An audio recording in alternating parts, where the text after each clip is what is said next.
You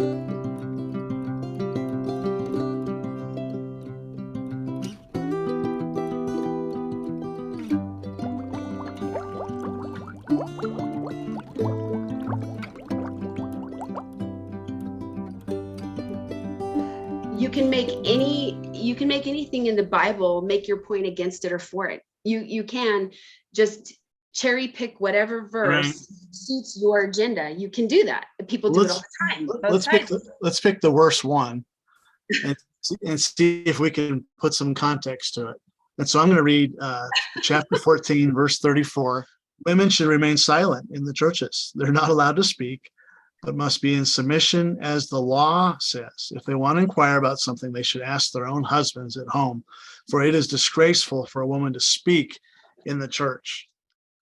All right, Amy, what is Paul saying here? You know what? I'm still exploring that. I mean, just to be flat, I could pretend all day and then be like, case closed. I prefer Yeah. I prefer an open dialogue. I prefer a discussion. And I don't mind being a little uncomfortable. What I would do, and this is not to be cute or passive aggressive or anything like that.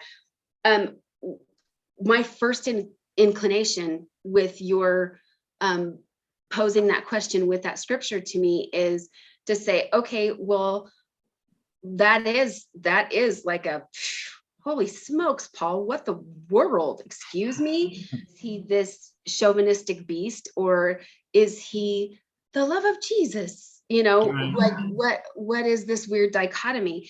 So when he's addressing all these people, and again, I'm still researching this. I have a list of books that are going to help me walk through the scripture. I have a lot of praying to do. I have a lot of deep diving to do, because if I don't do that work, then I'm left with two choices. I can close the book altogether and be like, that is a bunch of nonsense. I'm not going to be marginalized. You're not going to treat me like that. I didn't get a pick that I was born a woman, and that infuriates me. Or door two, right? If I refuse to do any of the work, door two is, well, we don't really read that part.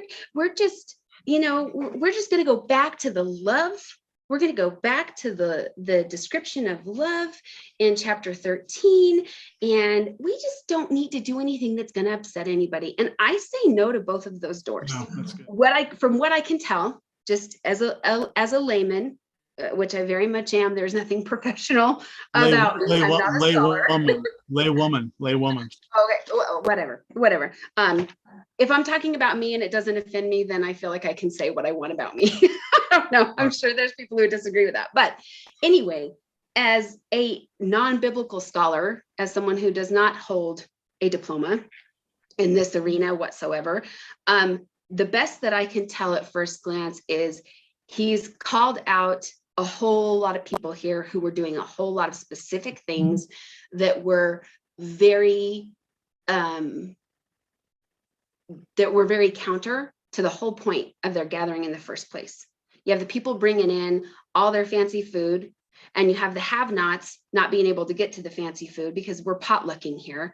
And then you have people talking over the top of each other, acting like they're godly for it. You have people prophesying, but also doing blatantly awful things that demoralize their character and call into question how much they really are walking with God. And you have people talking in tongues and freaking the newbies out. And then you had a group of women who were being loud and interrupting everybody, and you couldn't get a word in edgewise. And I don't think someone who is letting who's letting Phoebe deliver these letters, it is incumbent upon her then to talk through those letters and educate the people who are reading them. I don't think he does that because he thinks women should shut their mouth and they don't have a place. So that doesn't wash with me. One thing that's helped me is in chapter 11, he talks about when a woman prophesies, make sure her head is covered, which of course brings up a whole nother subject. But the thing we sometimes miss is he's saying when she does this, in other words, women were allowed to and supposed to participate in prophesying in public.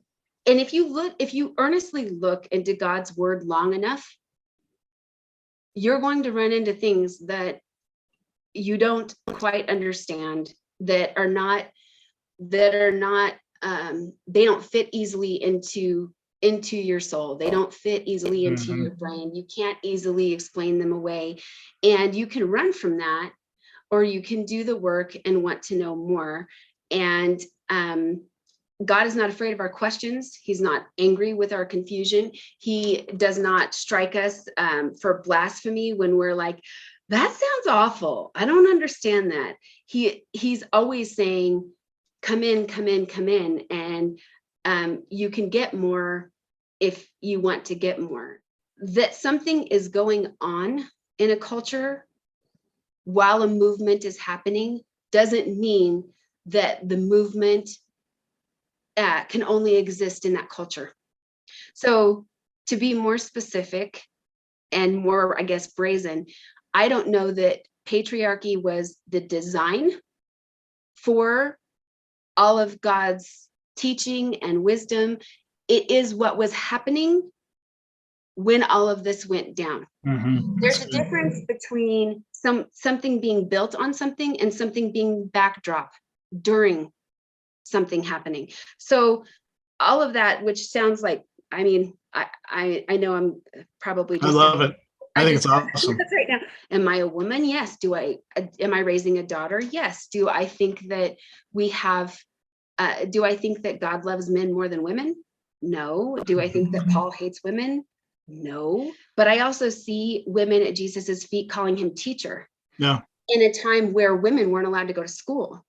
So, I mean, really, I guess if we're going to actually look up the definition of feminism, I think you'd see Jesus's name at the top there, because Jesus loved women, he respected them, and he thought that they deserved a place, and he thought they deserved a voice. And read the Bible with both hands. Don't just flap it open and point with one finger and decide that that's all there is to it. That's a whole lot of scripture if the whole point was one thing.